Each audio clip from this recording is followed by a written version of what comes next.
Hi, everyone, and welcome. I'm Joey Cannizzaro, and this is Elly Higgins. Welcome, Elly, to HelleVision. Thank you for coming on.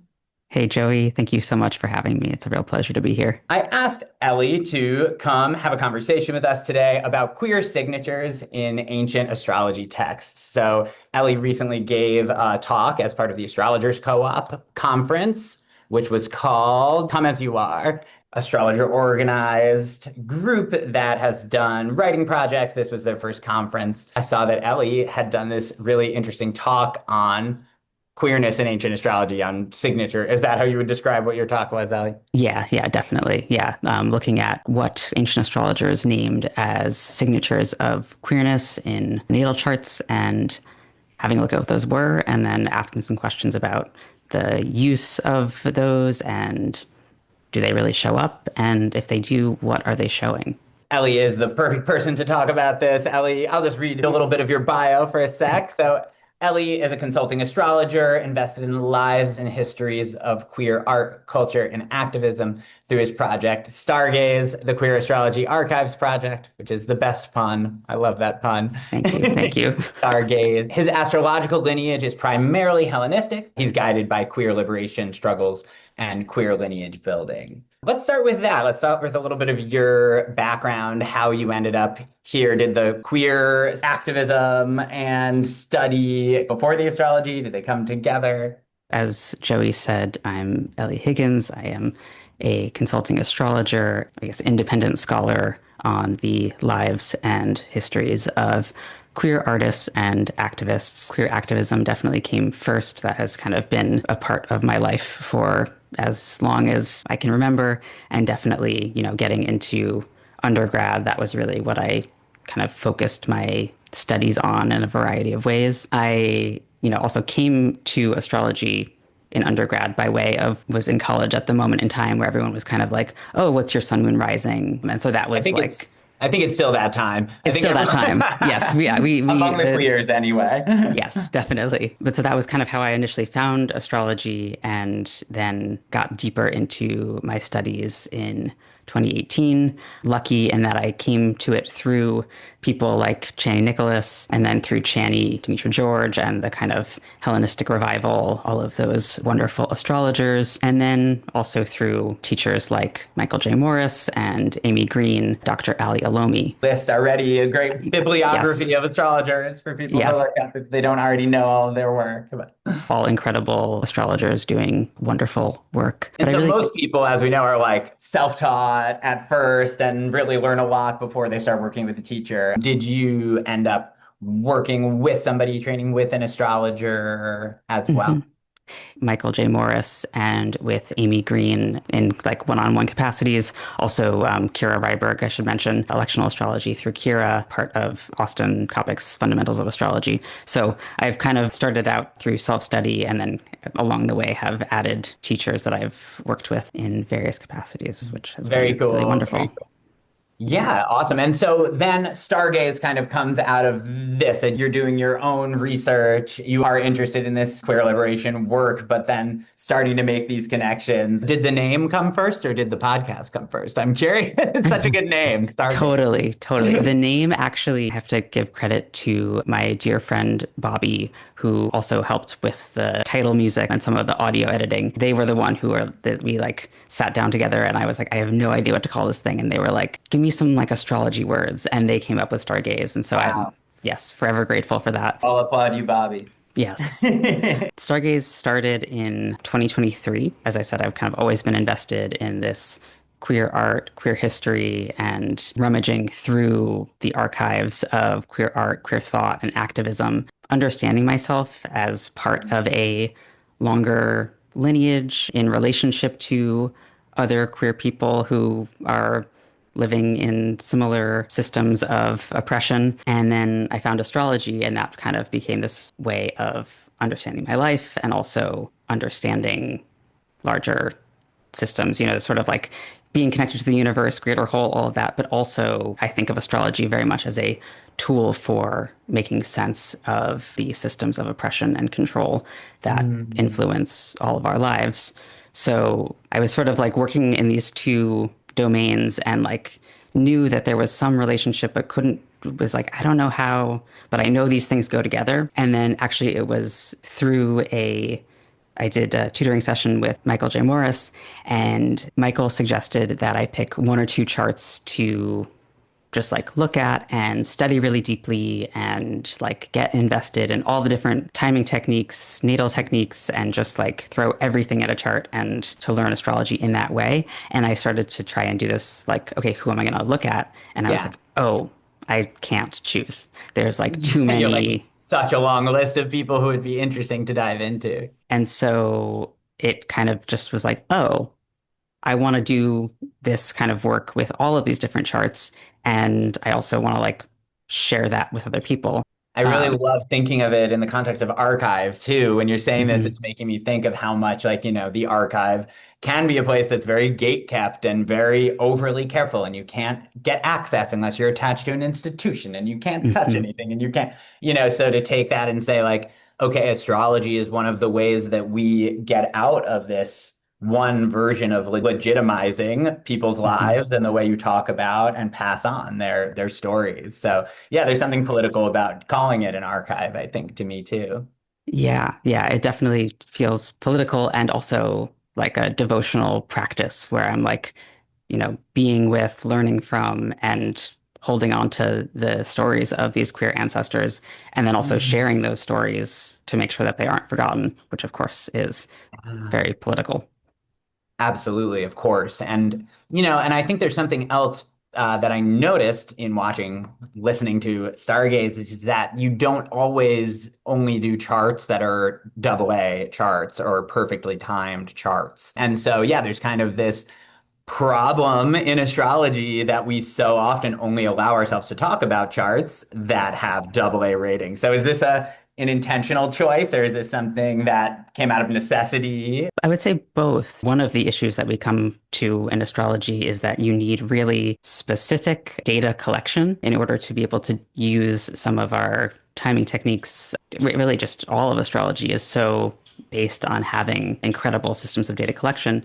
And of course, what we know is that that data collection is not apolitical. So queer people, people of color, anyone who is impacted by these systems of control and oppression, the likelihood that their birthday, birth time, birth location, that those things are recorded and publicly available becomes significantly less likely. So there is some of that that's just like, well, I want to look at, James Baldwin's chart, but we don't have a time. So what do we do with that? Do we just not look at the chart, or do we throw all the techniques we have at it anyway and understand that there's a limit to what we can see, but there's also, even within that, so much that just like pops right to the surface. Right? Yeah. Like when documentation is so tied to the state, when documentation of Hmm. your birth is tied to the state, then the Hmm. state more or less gets to decide who we study and who we don't. I don't think so. Definitely. Exactly.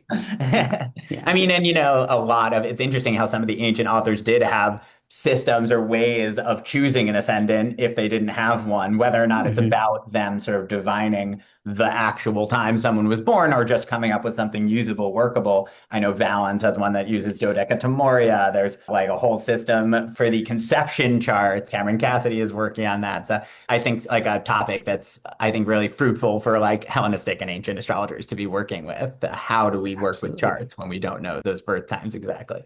Absolutely. When you were thinking about doing a talk for the Astrologers Co-op Mhm. conference, what drew you to coming to specifically looking at ancient texts and what those signatures were? Is that something you were already doing for Stargaze and wanted to expand on that? What drew you to that topic specifically? How I came to that topic was in part through a talk that Michael J. Morris gave. I believe it was for the Astrological Association conference a couple years ago, but called Queer Sexuality in Ancient Astrology, where they basically went through and did a survey of like what were ancient astrologers saying that we can understand as being about queerness. Watched that talk and really enjoyed it. Reading through these ancient astrology texts as you get deeper into your study, you start, reading the actual texts. And there's a lot in there about sexuality, about gender, but there's this kind of, general rule in contemporary astrology that you can't or shouldn't try to figure out someone's gender or sexuality. And of course, there's good reason for that. Homophobia and transphobia are rampant and dangerous. But as a queer person myself, working with primarily queer people, there's of course a desire to not, skip over this piece and be like, well, we can't talk about it at all. We don't want to go the opposite way of like erasing this part of the chart. And also there's, of course, some like desire to see ourselves reflected back in the chart. And also, a kind of curiosity of like, okay, can you see? And if these signatures do show up, what are they doing? What are they describing? If they don't show up, why aren't they showing up? So kind of those questions were at the core of where I started that research. Yeah, so important to think about that, like that being able to recognize full selves and full set of possible experiences is so different from using it as a way to like make accusations of something or project an identity that somebody doesn't self-identify with onto them. I'm sure that like so many of us who are reading those ancient texts and are queer, it's like it jumps out all the time when you see these references and comments. And for me, one of the first things I was thinking when I saw like a description of someone as a homosexual in an ancient text was like, okay, but that category didn't exist and that word didn't exist at that time, as far as I understand it. That, the words homosexual and heterosexual are pretty modern terms. So if maybe you could say a little bit about how these ancient texts are using, what kind of language they're using when they talk about queer sexuality, and how that reflects a different worldview when it comes to sex, gender, and sexuality. Kind of most important thing to remember here is like, just as right now, this talk that we're having is, not occurring in a vacuum. We're at a particular moment of like rampant transphobia, and also that extends to queerphobia, homophobia. These texts that were written, thousands of years ago were also written in a particular context. So there's a couple of threads that we can pull on here. One is about language and the other is about culture, although of course we know that these are deeply intertwined, co-constitutive, basically inextricable. In terms of language, the words heterosexuality and homosexuality don't come into existence until the 1860s. So we're like long after the Hellenistic period. At that point, when they initially come into existence, they don't mean the same things that they do today. Heterosexuality from basically mid-19th century until like the 1920s meant something closer to what we might call bisexuality today. And of course, there's gender deviance thrown in there for good measure. Homosexuality at that time would have either been understood as being about same-sex desire or about gender deviance. So if we think about that, that's, like what, 150 years? And even in that, the language that we have about sexuality that is in English has changed drastically just in that short period of time. And so, of course, if we are talking about a much longer time frame and also doing translation work, then we're like, it's a totally different language. But the issue is, not just with language, but also how we think about sexuality. So the idea that somebody is queer, is gay, is homosexual, is definitely Is homosexuality. Yes, I Yes. am homosexuality. Yes, we should all Itself. we should hope to be the pure concept. But yes, so this idea that somebody is homosexual is modern concept. And to be very clear, this is not saying that queerness is a new phenomenon. As we know, the opposite is true. Nobody's claiming that there wasn't queer sex and desire happening. Yes, But plenty I of hear that. what you're saying, that it's like to say I am something, to say that it's somehow part of your identity to have a particular set of desires. That's the part that's relatively new, not the desire itself. Exactly. Yes. People have been doing, queer things, participating in acts of sexual and gender deviance literally since the dawn of time. But the idea that it like makes you a certain type of person, that is the modern phenomena. As Foucault famously wrote, the sodomite had been a temporary aberration. The homosexual was now a species. Such an interesting distinction. Yeah. Yeah. So when we're reading Valens or Firmicus or, any of these ancient astrologers, it's not just that they don't have the language of homosexual, queer, gay, trans. It's that they wouldn't be necessarily describing a category of person based on sexual identity or gender, but rather an action that a person might be inclined to take. It really interests me how action-based a lot of the descriptors in the ancient texts are. So, like, yeah, maybe we could quote a couple of, if you have any quotes on hand from, I know you were drawing on Valens and Firmicus and Dorotheus for your talk. Were there any like delineations that you have on hand that sort of give us a taste of this language that they would use instead of saying just, is gay, is homosexual? So here's an example from Maternus, who was writing in the 4th century thesis. There's this chapter called The House of Sexual Desire. He writes that if the sun, moon, and Venus are in masculine signs, that would make a woman, quote, be born who take on a man's character and desire intercourse with women like men. So very gender-based more than sexuality-based as we would understand it. Like more about taking on the assumed role of a different gender, which then may include sex within that or something. If we look at Dorotheus, who's 1st century, he has this chapter called The Knowledge of Sodomy. That we get examples like Venus in a cadent or bad house with the malefics in a female sign and in an angular house. That would mean someone who is feminine, weak in the joints and strength, and acting out the deed of women. Weak in the joints, like cliche, goes back literally thousands of years. Like that chicken or the egg. Have queers just been doing this forever? Literally, It's always yes. been projected onto us, but really interesting that persists all that time. It is describing a little bit of physical characteristic of a person, or kind of how the way you would recognize someone as queer when you see them. Did you find that there's a lot of like, these are the men's signatures, these are the women's signatures, or that a lot of them were applied to both genders and genders in between, or not gender specific at all?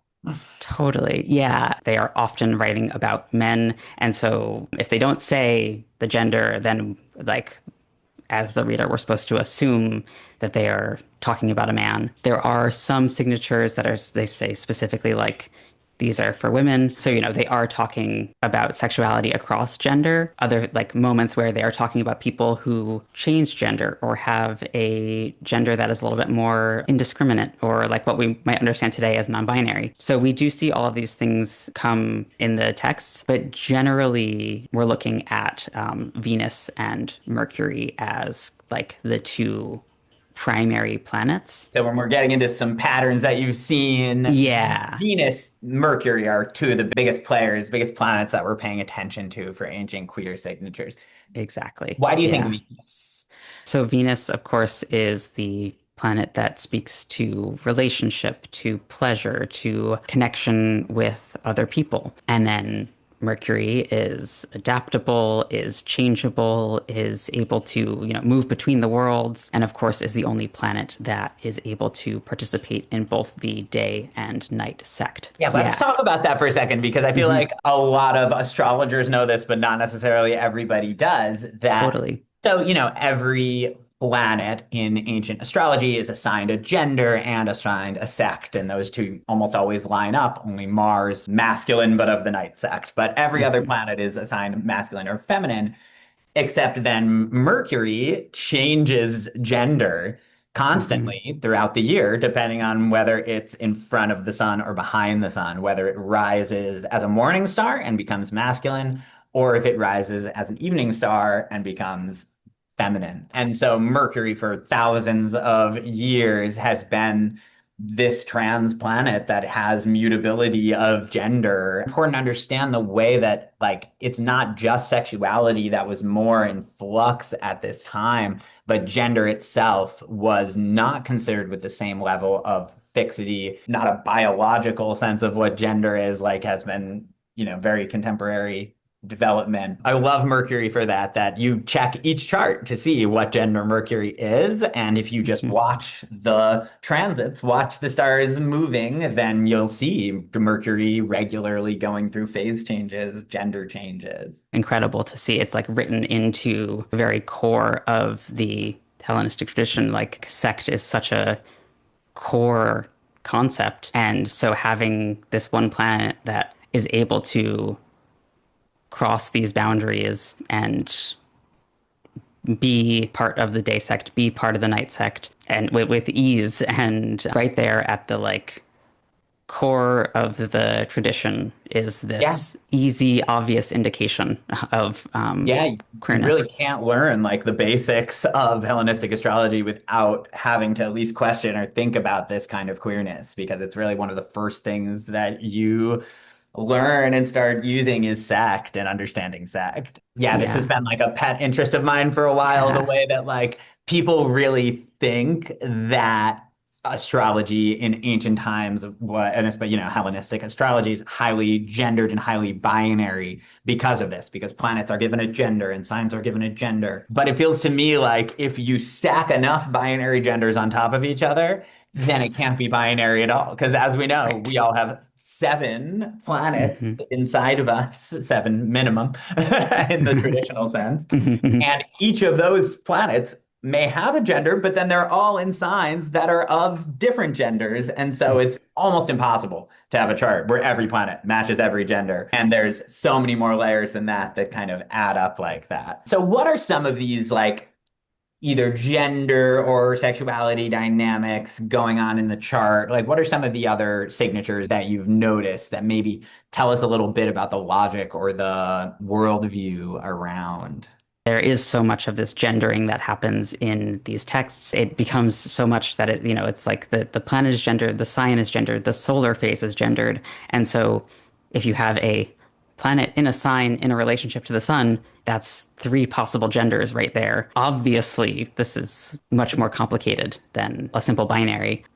Yeah, it But really made me puzzle about it when I first learned that, being like, mhm, but then how did they actually understand this? I think part of understanding that like gender was in flux was about that like the actions that you do alter or mitigate, change, adapt your gender at different moments. So like one of the things that really surprised me when I was reading up on the history of this was that, for example, a man cheating on his wife with a mhm, married woman is considered a feminine thing to do. It would feminize a man because the mhm. idea of having like control and willpower was considered, this is in the Roman imperial period that I'm talking about. Control of oneself and one's mind was considered a masculine principle.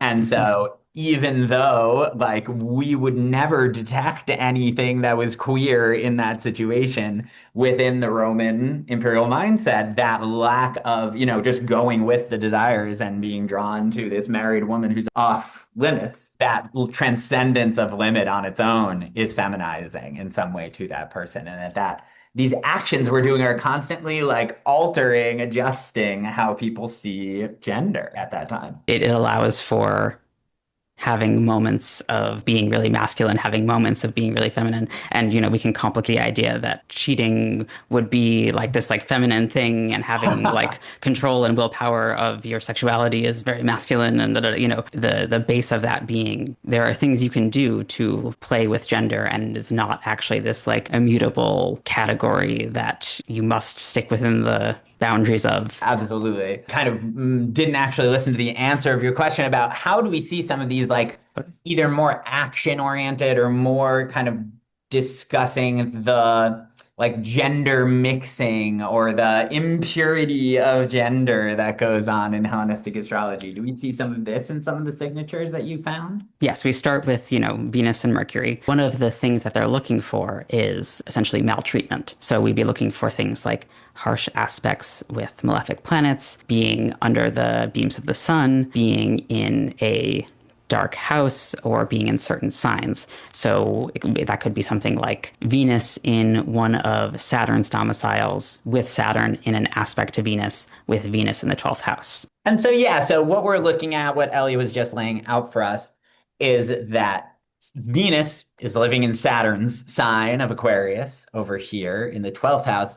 And then Saturn is in Taurus, one of Venus's signs. And so they live in each other's domiciles, but they still have this tense, difficult relationship to each other. They still have a square between them, Hmm. with Venus applying to Saturn there. How do you make sense of like why this imply a certain kind of queerness or non-normative sexuality, this image? this inclines the person towards disgraceful behavior or unchaste love or, some of these words that have pejorative and like personal moral characteristic. Mm. What I think it's actually showing, what astrologers like Michael J. Morris have also shown, is that what these aspects are showing is the relationship of the native and a hostile social context. We have Venus, this planet of love, pleasure, relationships, connection with other people, coming into a square with Saturn, the planet that does boundaries, that says no, that puts limits and restrictions on things. And they're in this tense square aspect. And actually, mutually applying, it looks like there's some internal moral issue. But another way of reading that is like, this is the planet of love coming into a harsh boundary, coming into a limit, and having to engage with these structures in ways that, Saturn is one of our malefic planets. Like these are like painful engagements. For Venus, when we're talking about it this way and looking at, seeing the movement of Venus towards Saturn while Saturn is moving towards Venus and they're kind of coming into this collision with each other. Like, I think what you're saying is so important for people to think about in relation to planetary condition. If we have this kind of modern psychological projection onto the chart that everything is you and it's all interior and it's all happening inside of you, then yeah, it would seem like Venus, your ability to love is somehow corrupted by the square to Saturn. But if we're willing to externalize this to say the chart also reflects our encounters with the world, yeah, then it makes a lot of sense to see maltreatment not necessarily as something that's like a problem with you so much as an encounter with maltreatment, with mistreatment of some kind in the world. As well, though,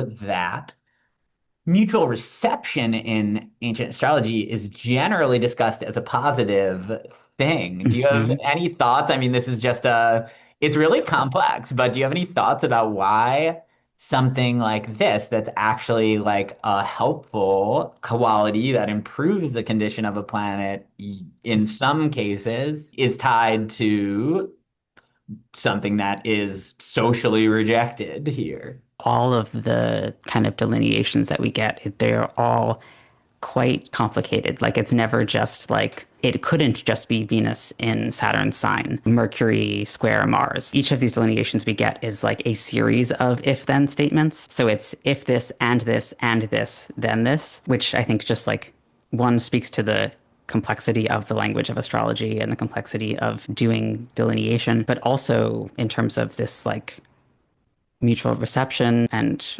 Venus on the ascendant in a day chart is another kind of like signature, I think speaks to that actually some supportive, some positive thing about this, that Yeah, there is support. Yeah. Yeah, I like that there is still support, even if there is also this confrontation with or collision with the worlds and the restrictions of the world. You also sort of take on some Saturn, and Venus is living in Saturn's sign and understands what it's like to be rejected or to be cast out in the way that Saturn, it makes me think of the way Saturn is associated with so many different forms of marginalization in traditional astrology, not just queerness. So Saturn is connected to disability at the same time as Saturn rules supports for people who have physical disabilities. So like a cane is ruled by Saturn at the same time as the condition that required you to use a cane is ruled by Saturn. So I sort of see something here in the reflection between Venus and Saturn. Both indicate the harm, the damage, and indicate the things that we gain from living through and supporting ourselves despite those harms. So the one you were mentioning one under the beams. This is directly a slide from Elly's presentation that we're looking at here, which is the chart of Pier Paolo Pasolini. And it has the condition that we're talking about, one of the many possible queer placements being Venus under the beams of the sun, right? And then what's the other? Oh, and also in hard aspect to a malefic, is that right? Yeah, yeah. So this is from Dorotheus, and he's very specific. So it's Venus under the beams of the sun, and it's in one of four signs: Aries, Capricorn, Pisces, or Taurus. And then we have to have Mars and Saturn either co-present or Saturn or Mars overcoming by square. Pasolini was an Italian filmmaker, public intellectual writer. He was openly gay. He was born in 1922, so living in mid 20th century Italy. And Profoundly taboo content, like not just that it's queer, but Salo is really trying to offend anybody who can be offended with what it's mhm. depicting of, sexual violence. Yeah, so he has this film, Salo, or 120 Days of Sodom, which was kind of just like this incredible example when I found it, because of course Dorotheus says that this aspect can indicate sodomy or doing disgraceful things. And so here is a person who we can see has the Sun and Venus in Pisces with Mars in Sagittarius in that overcoming square, Venus under the beams of the sun in one of those signs. Not only is he gay, but he makes this movie that's literally has the word sodomy in the title. The whole movie is just people doing some of like the most disgraceful things. It is hard to watch. I think one of the things that is really important and really interesting is that that movie is not a reflection of his personal understanding of his sexuality. It is a critique of capitalism and fascism through this piece of art. Right. And There's this sort of like bizarre, I think very recent thing where everybody assumes if a artist depicts something, they somehow agree with it or like it. Like mhm, this is mhm. horror, essentially. We come Yes, from the opposite moral yes. assumption when we're looking at horror. Mm, mhm, mhm. Sorry to interrupt. Oh no, no, no. That was great. Yeah. He also, experienced a lot of really challenging things in his life. He was brought to court on obscenity charges for earlier work. He was the subject of a like tabloid gossip, and ultimately actually he was murdered, at least in part because of whether it was his sexuality, his openness around his sexuality. The story there is complicated, but I think like we can take a look at this aspect and kind of start to ask some questions like, is that aspect describing his personal sense of his sexuality and his own doing disgraceful things? Or is it describing that was born into and lived in this world that wasn't receptive to his sexuality, that subjected him to violence, to state surveillance? So we see actually his relationship to sexuality coming into contact with that hostile social context. And also through a film like Salo, we see his rejection of that world and his frustration and anger and disgust with it. Again, it's so interesting thinking about the internal external dynamic there that's going on with the Mm-hmm. chart and the world and the back and forth because it wasn't Salo that he was arrested for. He was It arrested after was the opening of it, or was it a different film of? it was an earlier, I think it was some writing that he had done. Oh, It was fairly early in his okay. I career. thought it was Yeah. one. But either way, yeah, like is Mars in the 10th house? Like the 10th house is like the most public place of the chart. It's the public pillar of the chart. It's, Mars in the Hmm. 10th. Is it like the police, the state bearing down on Venus from the overcoming square? Or Hmm. is it Pasolini's refusal to be made invisible? And, Venus is down being made invisible by the light of the sun, being put Hmm. under, but then is on the ascendant, one of the most visible parts of the chart. So we have this like, I've been noticing this with a few of the different examples of like so Hmm. much about visibility that really makes you have to think through the reality and poetics of being visible and how that becomes a threat if you are visible in a way that society wants to invisibilize, wants to suppress. And so maybe the exact same signatures come out completely different in different times, in different moments, if you have a fundamental enough shift in culture. But part of what we're seeing so many echoes of the ancient signatures in contemporary charts, is that we haven't changed enough that these things don't still reflect encounters of surveillance and surveillance, right? The willingness to expose oneself, the desire to not be exposed and attempt to avoid it, and that back and forth. Hmm. Hmm. Yeah. Yeah. I mean, this is like such an interesting example because Venus is under the beams of the sun, but it is in the sign of the ascendant and it is exalted. This like question around condition where like in some ways this is like gorgeous, beautiful, kind of incredible Venus, but also Venus that is being totally crisped up and burnt by the rays of the sun. Venus then also being the like exaltation ruler of the ascendant. I mean, and he Incredible. was exalted, like, Yeah, and absolutely. it is partly his visibility as an exalted queer figure that makes him a target of violence, right? That it's Hmm. like you kind of can't have one without the other. I mean, and it's hard to say his films are beautiful. Like when you Yeah. look at the work, it is very aestheticized, very Venusian, and has that fantastical kind of exaggerated quality, Piscean Venus quality, even if it's depicting things that you don't necessarily want to look at. Yeah, I mean, I think what just like one other quick thing about him is like Salo was his final film that was in response to he had made a series of other films before that that were these kind of like beautiful, bucolic, gorgeous landscape, free, easy sexuality. He was upset by the response that those films got that some of the like core beauty and like things that we might associate with that exalted Venus, these things were missed. It missed in exchange for fascism and capitalism. And so Salo was his like, all right, you guys can't appreciate that. Here's like are telling me you want. Yeah, if you're going to see ugliness, let me show you some of yours. Let me show you Hmm. some of like the way that these totally normalized kinds of violence are like really what should be rejected. Think of a lot of queer art that does that, that functions through this kind of like through rejection and through abjection, through Hmm. repulsion or desire to make people feel disgust. So, Yeah. these things doing disgraceful things, it's like that can be a very good thing if that's one of your goals. Being disgraceful, if we're thinking like on a lighter note, like John Waters, like Yeah.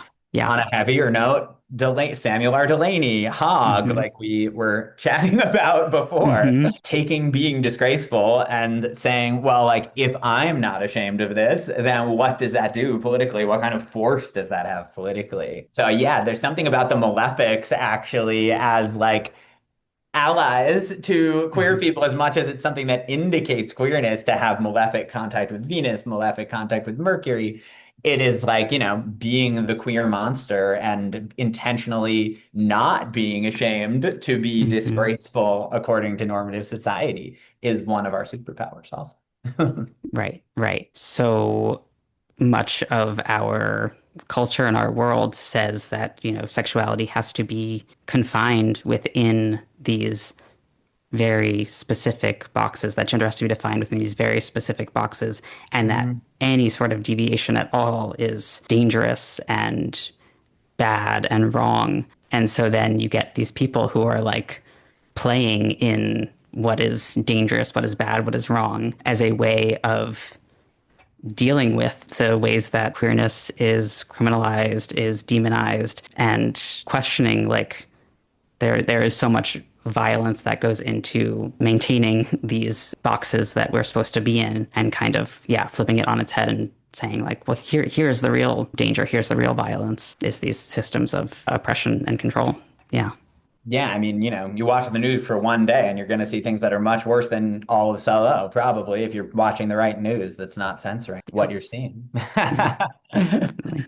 This was another of the Hmm. queer signatures that really caught my eye that I was looking at. This one is from Dorotheus. And Hmm. so this one was that I believe it first mentions women doing the deeds of women or acting out the deeds they would do with men with women or something. I don't know if you remember the exact. Yeah. So Venus in the seventh house with the moon in the first indicates that she is a lesbian or that a man will be desirous of males. I love like really seeing there's a certain like drama to the chart image in ancient Hmm. astrology that I find so like one of the things I love so much about it is that when you care so much about movement and positioning of planets in the sky Hmm. in relationship to each other, it creates such a drama, such a theatrical relationship between the parts. And so I thought this one is such a good example of that, that we have like you see Venus is in the Hmm. seventh house. So on the descendant about to tip under the earth and in the sign of relationship are Hmm. public partnerships. And then the moon in the first house, so about to rise up, opposed Venus. How do you make sense of this image of why these two planets and what it's telling the astrologer that they're facing each other, one on the Hmm. eastern horizon, one on the western horizon, like this? Yeah, I mean, this is one of those really interesting ones where it's like we have both Venus and the moon in angular houses. Generally, we would be looking at that as like quite a positive thing. And, sure, they are in opposition, but, the moon is in its own sign. It's applying to Venus. Venus is not going to maltreat the moon at all. And yeah, this is a night chart. So we have like the sect light, the moon, also the ascendant ruler in its own sign. And then we have Venus, our benefic of sect, also quite angular. Kind of a great chart, actually, It's, when it yeah, comes it's, down to it. yeah, that like there's that interesting, like, well, if we're looking for like maltreatment, that's not what's happening here necessarily. Of course, we would then, want to bring in the malefics and see also have the malefics We in do have them also in the angular signs, also whole sign yes. squares to these. Yes, it's true. Yes, in terms of just looking at the moon and Venus, we're looking at this relationship between the first and seventh, so the self and the other, who we are and who we partner with, and relationship happening there. Of like looking and mirroring and that Hmm. sort of the kind of cruising between Venus and the moon that's going on there. Exactly. Yeah, yeah, exactly. It makes a lot of sense for like for that it identifies it with like femme queerness at first because the moon and Venus are the only two, planets that are always gendered feminine. Hmm. Mercury can be one or the other, but all the other planets, there's this massive imbalance in traditional astrology between, feminine and masculine planets. Hmm. So yeah, so it's like the only two feminine planets are like in the house of love, like love, romance, and facing each other, looking at each other, and like I feel like there's something going on about similarity here too, right? Like Hmm. being attracted to oneself or attracted Right, to right. similarity or something like that. Yeah, that mirroring that you were talking about. Yeah, huh? Yeah, it's also when we're talking about this gender thing, I'm like, interesting fact that only masculine planets can damage the condition of other planets in Mm, traditional factors, considering condition. Because, like, I mean, the sun, of course, things can be under the beams of the sun, which damage their hmm. condition. Either of the malefics can damage other planets' condition. But yeah, none of the fem planets can. Hmm. Yeah, yeah. So, what would you say about people who do have these signatures and don't identify as queer, don't feel like they're part of these storylines? Yeah, I mean, a couple of things. One is we have seen in the Pasolini example and in many other examples that when we're looking at a chart, we are not just looking at the individual, but we are looking at the whole ecosystem into which they are born.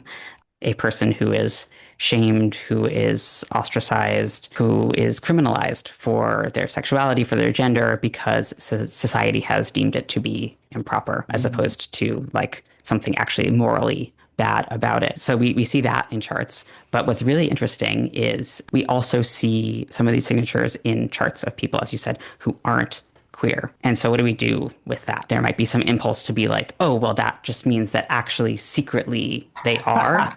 Yeah, we definitely Um, don't corner our clients and be like, admit yes. Yeah. it. Yeah.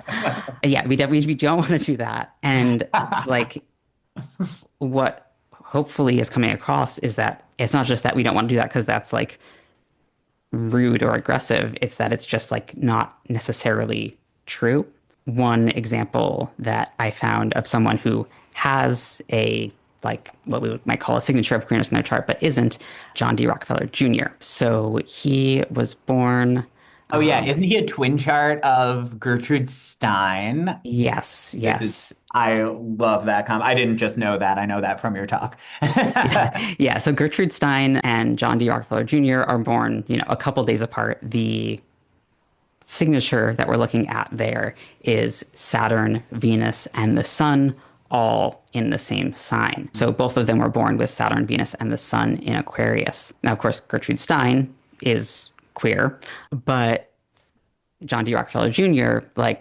Is just not. Aside from being one of the wealthiest people to ever have lived, he also used his wealth in very particular ways, one of which was to fund the Bureau of Social Hygiene, which basically was a research institute and institution, like hospital institution, designed to understand the social ills, which is to say, police and criminalize and institutionalize people who had sexualities that were excessive, inappropriate, disgraceful, all of these things. This is a really interesting example of this person who has this signature of this focus on sex and sexuality. What Valens says is that it causes people to be unstable and bisexual in their intercourse and other relationships. And so perhaps for him, it was recognizing that possibility of, instability and bisexuality rather than embracing that or exploring that. He was like,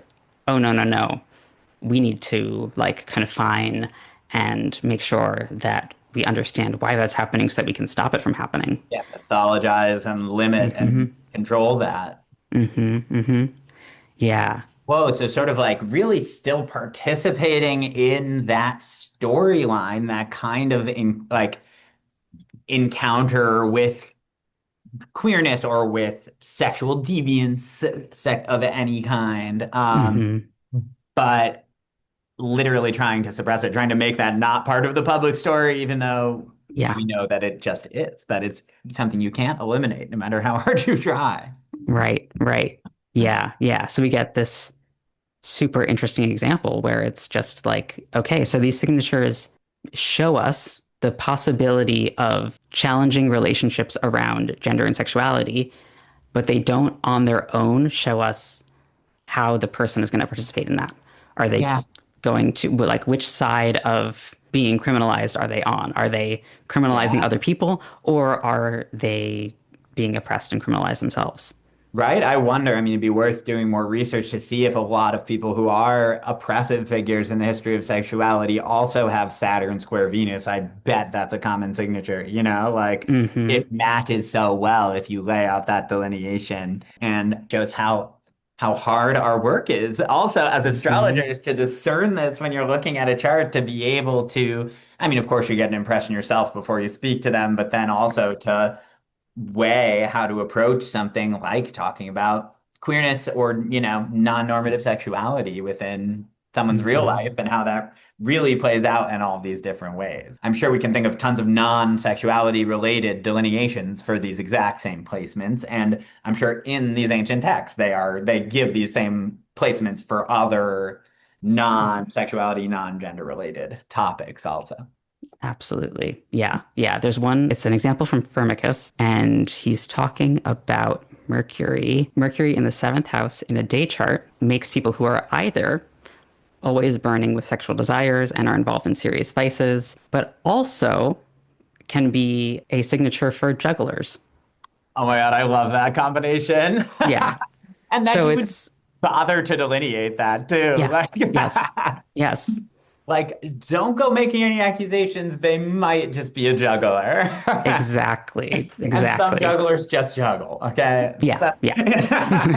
When you have to tell us my favorite delineation that you mentioned about the timpani players. Oh my God, it's so good. Yes. Let me pull it up real quick. If you're somebody who gets into reading the primary source, ancient texts, you will love some of the poetics and hyperspecificity of the kinds of things that get delineated and given as examples. So there's a couple of these kind of euphemistic sounding descriptors of queerness. Yes. So this is also Firmicus, gave us so much incredible stuff to work with. So he says, if the moon is found in the tail of Leo, it will produce homosexuals who serve as timpani players to the mother of the gods.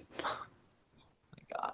Why can't I just make that my life goal, to just become a timpani player to the mother of the gods? Yes. Well, and I think also just that also speaks so much to how sexuality was looked at in ancient astrology, like that to me, that reads as like a beautiful, like high position at like an exalted position of honor and like, you are the musician for the mother of the gods.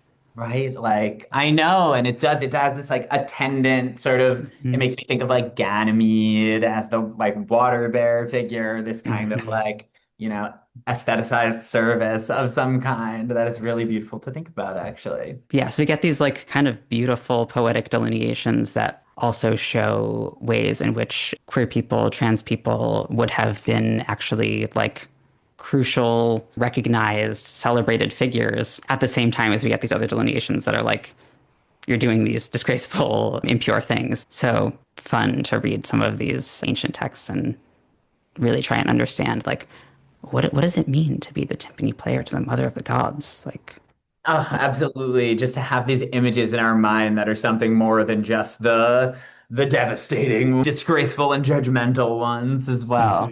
mhm, mhm, So, like, I think that that's kind of a good transition mhm, to one of my other questions. I'm really thinking about, like, I know so many queer people who practice or study ancient astrology, Hellenistic astrology. Obviously, there's some reason why all of us are so drawn to this ancient practice specifically. So I have a couple of my like pet theories, but I would love to hear what your thoughts are about this, about why would someone who is queer want to look back at this other time, thousands of years before now, with a mhm. totally different set of patriarchies and still be really drawn to that practice, which may Yeah. be gendered, which may, actually incorporate some of these, ideas about sexuality and gender. Yeah. Yeah. I mean, I absolutely want to hear all of your thoughts and feelings about this because I know that you have some incredible thoughts about this. Some of the things that I look at are ancient astrology's relationship with fate and with the malefics. So ancient or pre-modern astrologies tend to have a fairly, fate-heavy lens, which speaks to the reality that we don't all have equal access to everything, offers that each person is born into a specific set of circumstances that impacts their whole life. And those circumstances differ from person to person, as well as our ability to navigate and change those circumstances, which, we see reflected in our reality today. So, we don't all have access to the same things Yeah, that's for. so true that like fate may sound limiting if you're not Mhm. somebody who has always experienced or been hyper aware of the way that limitations from a force outside of you make it so that you can't just pick any path and do anything and manifest anything. The kind of the new age, like whatever you dream up happens, and therefore Yes. you can have anything, and anything you experience is kind of a product of your own mind. This whole 70s new age that mixed with Yes. psychological astrology worldview, yeah, I think is very suffocating to people who have experienced structural oppression. Yeah. So it makes a lot of sense that we would be looking for something that allows for fate, for the reality of fate to exist. Queerness for so many people is kind of this entry point into understanding and breaking down the systems of oppression and control that operate our society. Ancient astrological views on fate are really useful for understanding how we interact with the world around us, either with ease or with dis-ease. You have the like lived experience of racism, of sexism, of transphobia. However, those systems touch your life and impact you, which we know they are, of course, interlocking and creating each other and acting all together. But we have this kind of like innate understanding from experience that like you can't just like decide to do something and then do it if you are working against these huge systems. And I think also a big part of that then has to do with the malefic planets and these conditions of maltreatment. Ancient astrology has a lot of space, maybe even too much space for things being bad, things going badly. As queer people, as trans people, we have these like innate understandings that bad things are really possible. So as you said, like certain strands of astrology would, say everything is already, or at the very least has the potential to be good, to be conquered, to become a triumph, where ancient astrology has a lot more space actually for this thing is just hard. You actually are just coming up against a major obstacle, and there's like, not necessarily something to be learned from this or gained from this. It just sucks. Well, and what you're saying too is, I mean, it so resonates with me about if you are someone who identifies with the malefic. So if you're not a marginalized person, maybe it sounds great to get rid of the malefics, But when you think about what the malefics rule, so Hmm. who is ruled by malefics, it's every countercultural and marginalized group and Hmm. is under the auspices of Mars or Saturn, pretty much, almost, not every single one.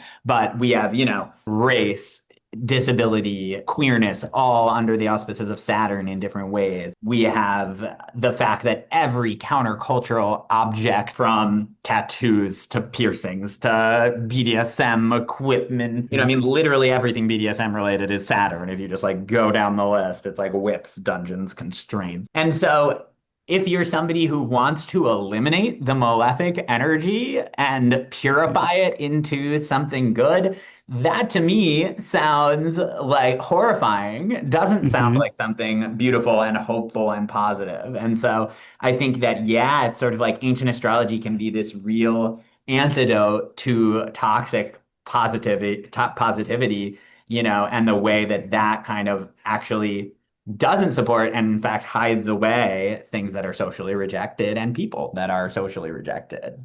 I think there's something that is very appealing about working with a worldview and a metaphysics that's like before Christian hegemony, before Hmm. Christianity, and then, Abrahamic religious hegemony, because it's like Christianity, Islam in a lot of parts of the world. But this is before either of those religious movements. That in no way means that they're not patriarchal. It in no way means they're egalitarian. It means, but do you think there is some value, and what might it be, to working with a system that's kind of pre-Christian hegemony? It's not like, oh, well, this is just like the right way and the current way is the wrong way and we just have to go back to tradition. That's not the answer, or I think, obviously what either of us is saying. But what it offers is like, oh, there are other ways. These other ways might be complicated and, messed up and imposing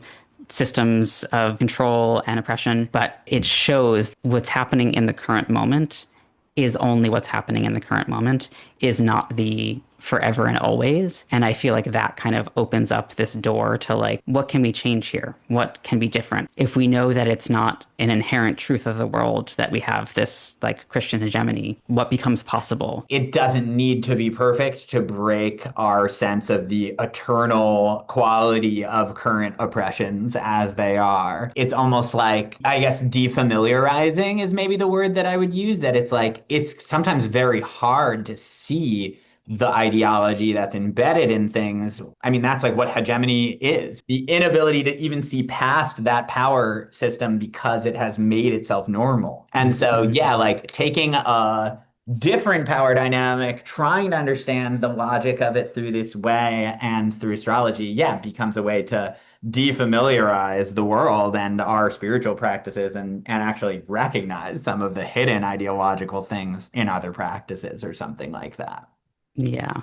Yeah. Cool. Yeah. I mean, I think that there's just something there more generally too about astrology as like a different language than any of these, that we're not doing this through history, right? Like we're not Hmm. doing it within that discipline. We are still referring to history. We are still looking at things from the past, but then we have this total other language of astrology to talk about ourselves, to talk Yes. about the past, to talk about culture. Yeah, I really remember when I was just starting to get into astrology, one of my best friends, who was my entry point to astrology, the person who drew me in, the crypt theorist and amazing artist and writer, Johanna Hedva, was just like, do you know how great it is to be able to talk about disability without pathologizing everything I'm saying, Like how great that I can just talk about, like the moon in the eighth house in Sagittarius. And, that can be the way to talk about